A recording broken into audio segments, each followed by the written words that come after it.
Emma, I'm really excited to talk to you today for She Can. This is Emma Bitz, and she is a co-founder of Female Invest. Emma, tell us in your own words what you do. So, first of all, I think what I do is that I'm an entrepreneur. We try to make the world of investing much more inclusive, teach women just secure their finances for the future. Emma, and how did you get there? How did you start Female Invest? How did you meet your co-founders? How did this come about? So, I guess for all three of us, it was, it just came from personal experience of being not really seen within the world of finance. I had a lot of friends back in high school as well who spoke a lot about stocks and shares, how they were investing together with their dads. And each time that I reached out to them to ask me if they could help me, they really just, talked about their own stuff, didn't really bother to tell me how. And today I know it's because they actually didn't know either. They just had help from home. But at that time, I just thought that it was something that was not for me. And yeah, so I thought that if I wanted to know anything about investing, I had to be an expert. So I started working in a bank where I saw that a lot of rich people were getting richer and richer by investing their money and having advisors telling them what to do. But this was only an offer for the few, not for like normal people as me and my parents. We were also customers in the exact same bank as I worked in, and they didn't bother to give us advice on how my parents could make additional money with them existing money and so on. And yeah, so I thought that was unfair. Then also when the men died, the women, because women tend to live longer, were back with or left with a pool of money they didn't know how was invested, and all these things they haven't been included in the conversation. And I was like, I just don't want to end up like that. But you will not learn how to invest by being a financial advisor. I thought that I had to be a stockbroker. So that's my journey. I tried to get a job within that. I didn't know anything about buying and selling stocks at that time, but I got a student assistant job within, what is it called, the markets, where all the trades are done. And then I really had to become a certified broker and all these things, learned a lot, and then I still couldn't get started myself. I guess both Anna and Camilla, they also had a lot of things that, barriers they met, all this uncertainty on how to get started, feeling quite alone in a very male-dominated area. So when we met at high school, we talked about this, and we wanted to, first of all, just have a smaller group of people who could share these experiences, talk about how to invest and help each other out. And then we just realized that this issue was just much bigger than us, and that's how it started. Which is a super inspiring story, Emma. I can't believe you went through all these different financial service jobs. Yeah, yeah. Emma, what would you say is your core business now? Present to us the core business of Female Invest. So today we are a subscription-based platform where you get access to a lot of financial knowledge about personal finance, financial well-being, and investing as well. We have a lot of experts that teach people a lot of different stuff within this area, and also courses, webinars, a magazine, and yeah. And soon, hopefully, we will start building our own trading platform as well. Which is amazing, Emma. I love it. Can you walk us through? You've done a really successful round of funding. How did you do that? So I think I've started a company before FemaleInvest, where I learned a lot about what you should not do. So I guess we were lucky that at least in the beginning, I knew that there would be some fall groups that we could easily fall into. And then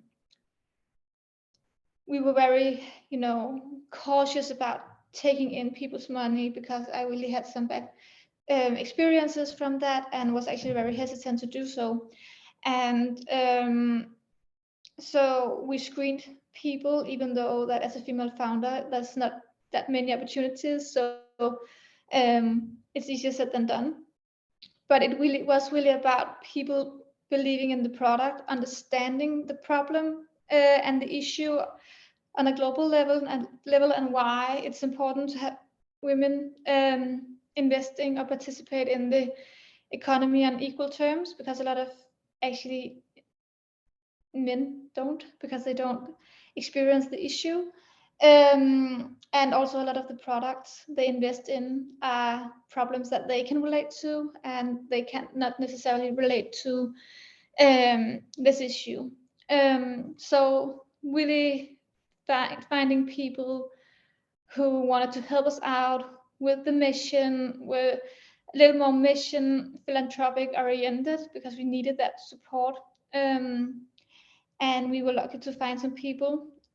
We also really wanted to have in women in the beginning, because we knew as soon as we would start taking in more capital, there would be a fewer women out there who would be, because I mean, only, I don't know, all VC funds are represented by men. So we needed some women like from the beginning, to make sure that we also now are like 50-50 within the pool of investors in terms of gender. And yeah, it was really networking based, trying to just speak openly about it, share the pitch deck with people that you actually don't expect them to become investors, but maybe they will end up do so because they really just believe in the project. So that was the first round, where we only had Danish investors, very trustworthy investors who also understood the mission. Then after we went through Y Combinator and stuff, which also, we applied 3 times, were rejected twice, and then we came in the third time, because we took on different roles also, and really look very stereotypical in a way that makes sense for them, I guess. I hope also because we had a good product, but they would also have had a tough time in understanding the issue.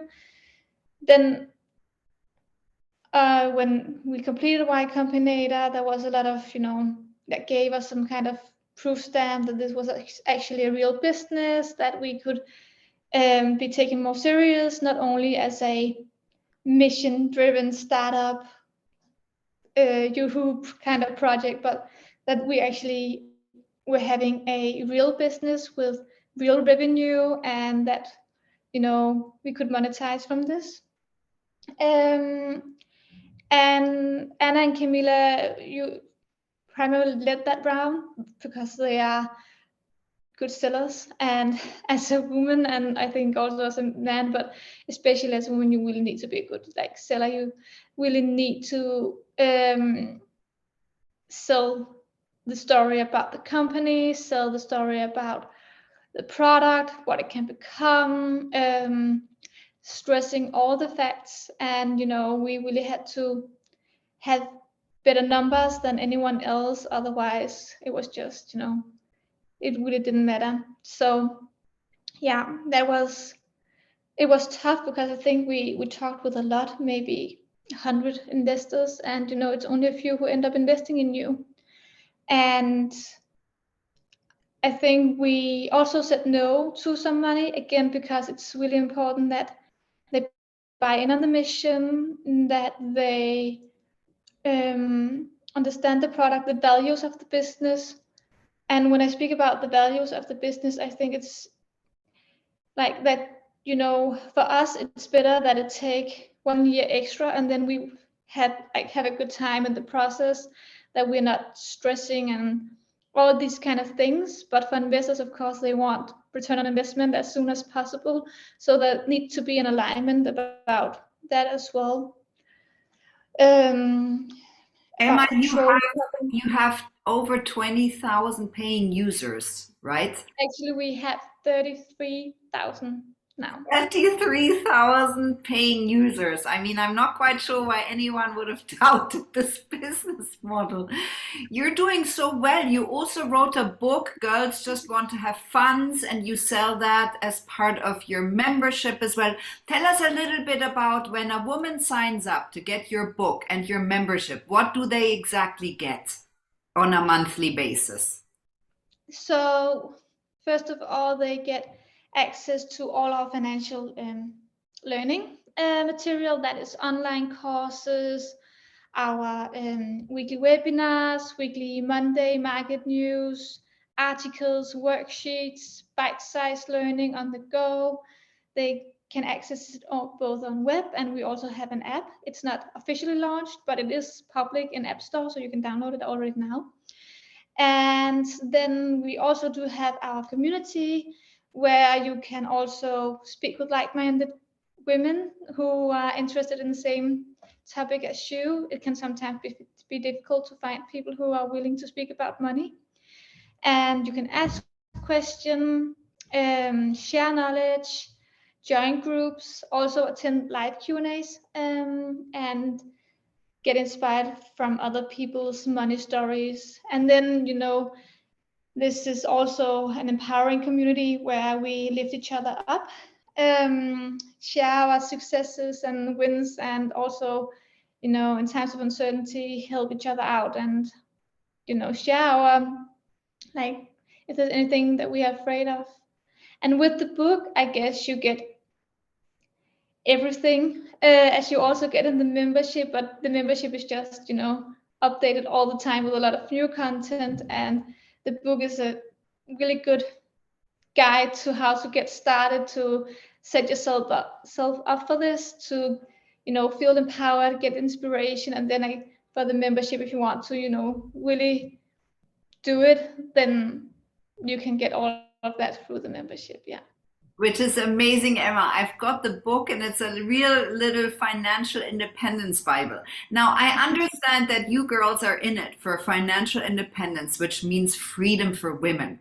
What is your main motivator? I mean, today we received an email from one of our members, and I don't know how many words it was, but it was at least 2 word pages, and just telling us how we changed life, how she's now an independent mother who can afford a house and also have savings that she can actually invest. And just telling us about the past year and what she did and how she felt inspired, and all of these, every single story that we get, we also really try to reply to people on Instagram and so on, but really get a lot. It's just so motivating for us. I guess people are empowered by us as a company and maybe the founders, but we are just as empowered by the community as they are from us, because I mean, that really, when we get all of these messages, it's really just, makes everything worth it, because it's also tough. I know it's tough. I can absolutely imagine. Emma, I'm really, you have a very inspiring story. And I'm wondering, what do you think are your superpowers? Your three founders, who has which superpower? How do you thrive on that? So even though that we look quite the same, we are also very different when it comes to, personality and competencies and stuff. More introvert, actually, I think. Very product oriented, detail oriented. Have been in charge of all the tech and stuff, all the legal. Anna is much more out there, extrovert, loves to be in the front, super good at speaking the mission, and make people feel, you know, engaged. And Camilla is also, I guess she's also more introvert, just as me, but also super good at, you know, marketing and branding, and also fundraising, and, you know, all of these things, so that we can have separate roles within the team. And then we also do have a lot of overlap. So if someone is out, then we can always step in and help each other out. Yeah, so. Yeah, I understand. You all have your areas, but then you seem to work really well together, which is rare, I think. And I think it's lovely to see that. And I wonder how that worked. How did you understand that you had that incredible synergy, that you can start a company so successfully and really drive it forward at full speed, and remain really good friends in the interim? I think we were not friends before we started FemaleInvest. We became friends through the FemaleInvest. I think that was good for us, because, you know, there was, we didn't jeopardize the friendship or something like that. But also we are all three kind of no bullshit kind of types. And, you know, everything we do, everything we say, everything we suggest is always in the company's best interest. So, you know, it's very important that you don't take anything personal. Yeah, so really be very clear about these things. Thank you so much for explaining that. Emma, what would your top tips be for other women? Maybe girls that are quite young, like you girls, who started something out of nothing and have incredible traction. Just do it. I mean, as like, test all the things out that you want to while you're young, because you don't have any responsibilities. Maybe you have a rent, but you don't have any children. You don't, I mean, you can afford to test out different things. You can afford to fail. And that was also what we did for a while.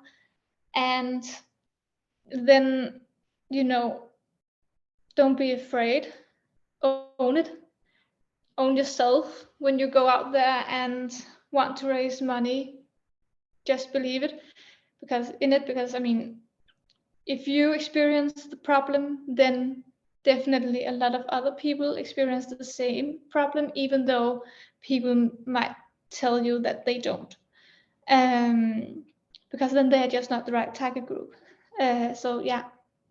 I love that. I love that you can be so black and white and you know exactly what you're all about. And if it's the wrong investor, you're going to say no. That's a really powerful message. Emma, what are your plans and dreams for FemaleInvest's future, your own future? What's in store for you girls? I mean, in 5 weeks, I have my due date on Women's International Day. So a big, yeah.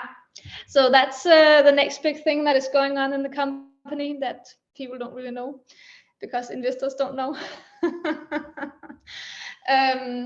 Yeah, and then, you know, we have all of these big things coming up with launching the trading platform, hopefully launching our new website app, rebrand actually in February. So next week already you will start seeing some of it. Taking on a more activistic approach in our branding, because now we are also having an age where we can better stand up, like stand up for what we believe in. When we were younger, we didn't know. We had to take some time to really figure out what kind of political stances that we wanted to, you know, take on. And now we also have we feel like we have a voice that we need to use, because we have such a big pool, like have such a large community. So you will definitely see more of that as well, to make some changes. Amazing. Emma, thank you so much. I'm really, really excited I got to talk to you today just before your next very exciting project comes into Yes. this world. Thank you, Emma.